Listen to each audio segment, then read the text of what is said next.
এমন একদিন আসবে যেদিন একজন মুসলিমের কষ্টে আর একজন মুসলিম আনন্দ করবে এবং অচিরেই সেই ব্যক্তি অমুসলিমের পক্ষ নেবে।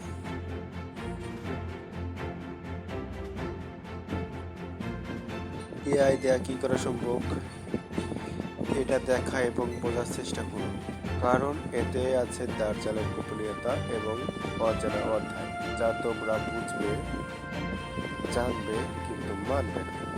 তোমাদের এমন কিছু শেখানো হবে বা দেখানো হবে যা কোনো একটি মায়াজালে জড়ানো একটি গাছের মতো, যে সব অনুধাবন করবে কিন্তু কিছু করতে পারবে না।